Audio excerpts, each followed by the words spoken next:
Good morning भैया बहनों। वंदे मातरम। आज अपना जो पार्ट 3 है, हमारी बदलती पृथ्वी, उसका शेष भाग आगे का पढ़ेंगे। कल अपन ने पढ़ा था पृथ्वी की गतियां। उसमें पृथ्वी की गतियों में दो बल थे, एक तो अंतर्जनित बल और बहिर्जनित बल। अंतर्जनित बल में भी दो प्रकार थे, आकस्मिक बल और पर्वत विरूपण बल। बहिर्जनित बल में है अपर्दन और निक्षेपण।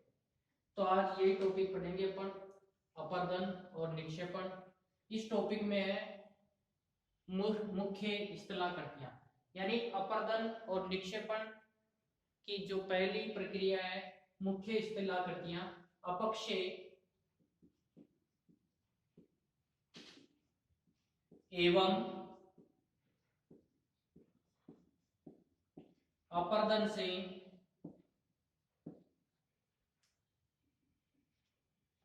दृश्य भूमि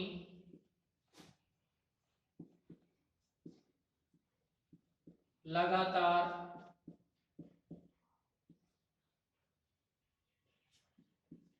विघटित होती जाती है। पृथ्वी की सतह पर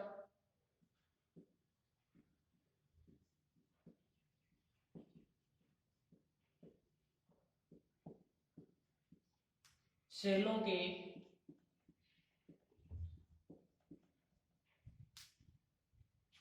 टूटने से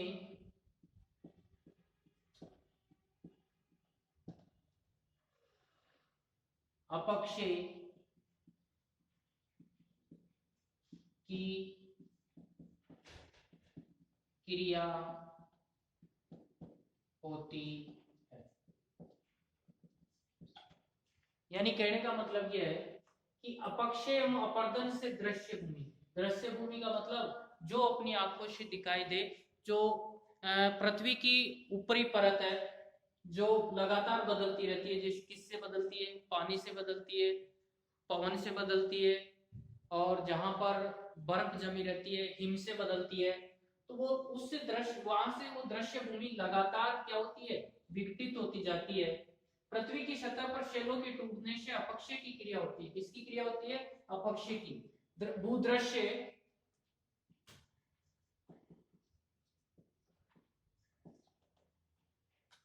पर जल, पवन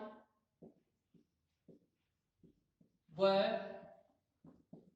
हिम जैसे विभिन्न घटकों के द्वारा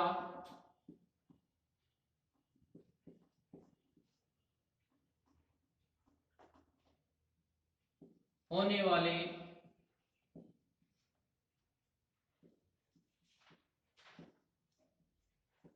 क्षय को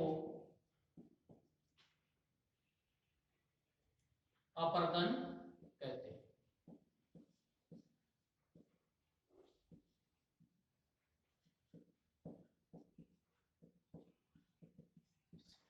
यानी भूदृश्य पर, भूमि का जो ऊपरी भाग है वहां पर किससे? जल, पवन, हिम जैसे विभिन्न घटक है, उन घटकों के द्वारा होने वाले क्षय से, यानी जल बहता है, बहते जल से भूमि का कटाव होता है, तेज हवाएं चलती है, तेज हवाओं से जो बारीक बारीक कण है वो एक जगह से उड़कर दूसरी जगह चले जाते हैं। इससे क्या होता है? होने वाले क्षय से यानी कटाव को अपर्दन कहते हैं। वायु, जल आदि से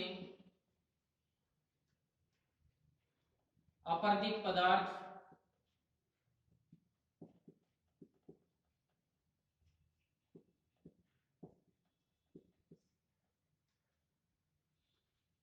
एक वायु, जल आदि अपर्दित पदार्थ को एक स्थान से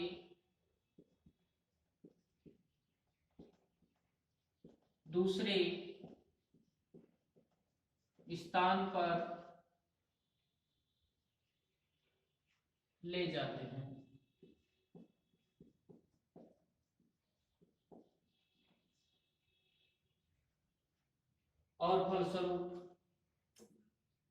और फलस्वरूप एक स्थान पर निक्षेपित करते हैं।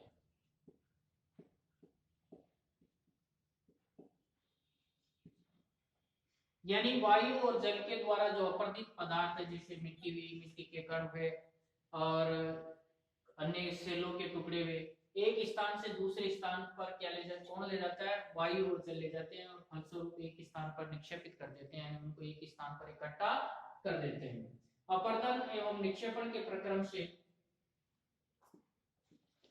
अपर्दन एवं निक्षेपण के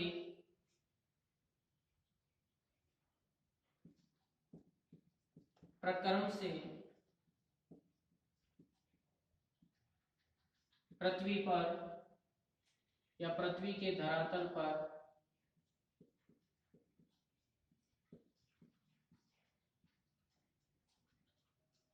विभिन्न स्थलाकृतियां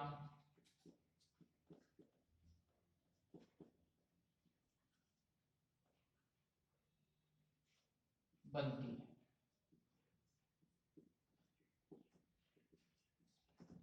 कभी कभी अपन जब बाहर घूमने जाते हैं, समुद्र के अंदर कोई चट्टान होती है, उस चट्टान में अपने को कई तरह की आकृतियां दिखाई देती है, कई तरह की डिजाइन बन जाती है। तो वो चट्टान किससे अपर्दित होती है, जल से अपर्दित होती है, और उसमें कई बहुत सारी आकृतियां बन जाती है। कई रेत के टीले होते हैं, वो रेत के टीले हवा के द्वारा उसमें कटाव होता है, और हवा के द्वारा कटाव होने की वजह से उनमें भी कई प्रकार की आकृतियां बन जाती है। तो किससे बनती है, रेत से, वायु से बनती है या हवा से बनती है, जिससे धरातल पर क्या होता है, विभिन्न स्थलाकृतियां बन जाती है, धरातल पर विभिन्न आकृतियां बन जाती है। अब है नदी के कार्य। अब ये वाला पॉइंट है अपना, नदी के कार्य।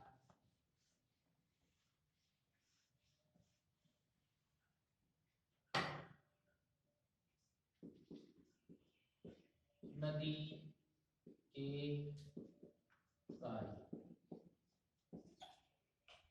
नदी के जल से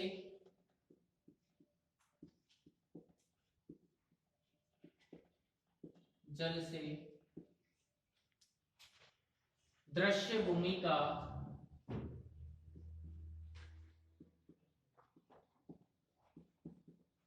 अपर्दन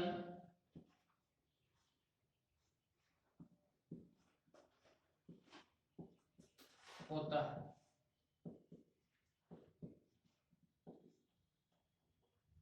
जब नदी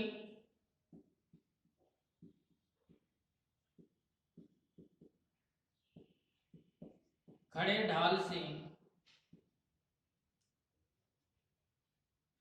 ढाल वाले स्थान से अत्यधिक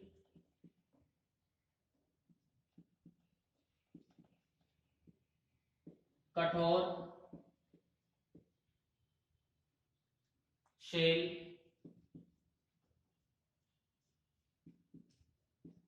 या खड़े ढाल वाली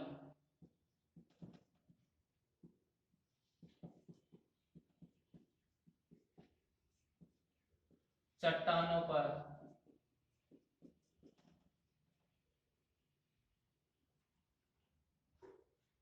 या घाटी में गिरती है तो यह जलप्रपात बनाती।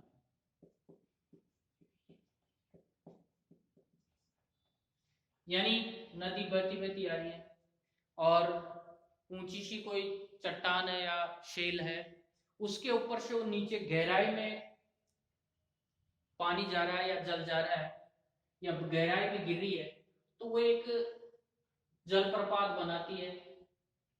और ये बहुत ही पिकनिक का दृश्य होता है, वहां पर बहुत सारे पिकनिक मनाने वाले जाते हैं।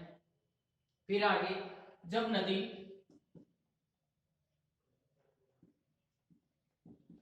नदी मैदानी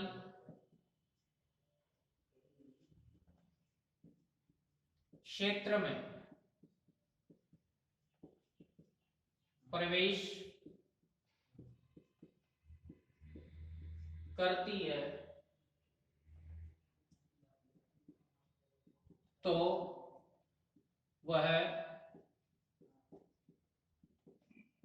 मोड़दार मार्ग पर बहने लगती है।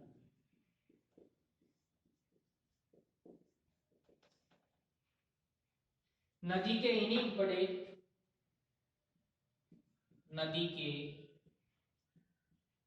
इन्हीं बड़े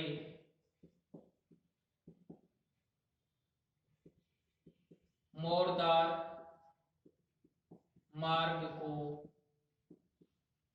विसर्प कहते हैं। विसर्प कहते हैं। यानी ये तो जाहिर सी बात है, नदी सीधी नहीं बहती, उसके कई मोड़ होते हैं।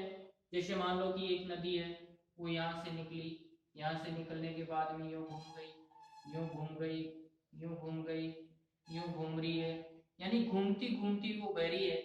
तो जो ये मोड़ है, इन मोड़ों पर मोड़दार मार्ग से बहती है, तो इन मोड़ों को क्या कहते हैं? विसर्प कहते हैं।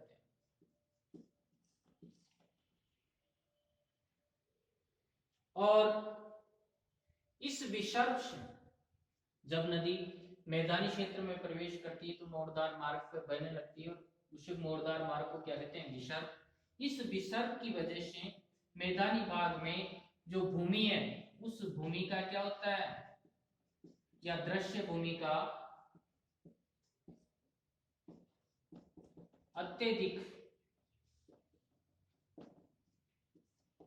कटाव होता है। यानी अपने साथ ये मिट्टी बहाकर लेके जाती है। फिर आगे समय के साथ विसर्प लूप नदी में कट जाते हैं। यानी समय के साथ जब विसर्प होते हैं तो वो नदी बहती रहती है, तो समय के साथ विसर्प लूप नदी में कट जाते हैं या लूप में बन जाते हैं। बाढ़ के कारण कभी कभी नदी में तेज बरसात के कारण बाढ़ भी आ जाती है, तो बाढ़ के कारण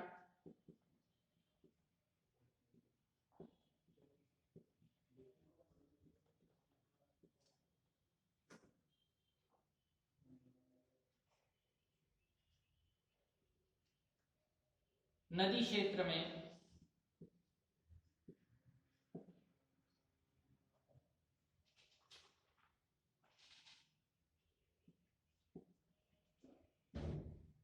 उपजाऊ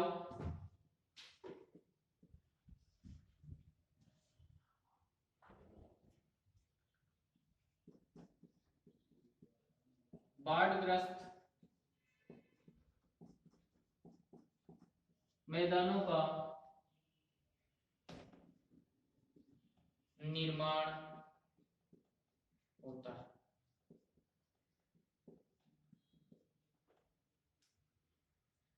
नदी के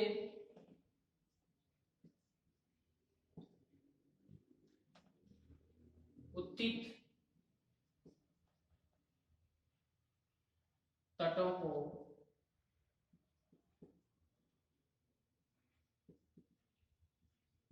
तटबंध कहते हैं।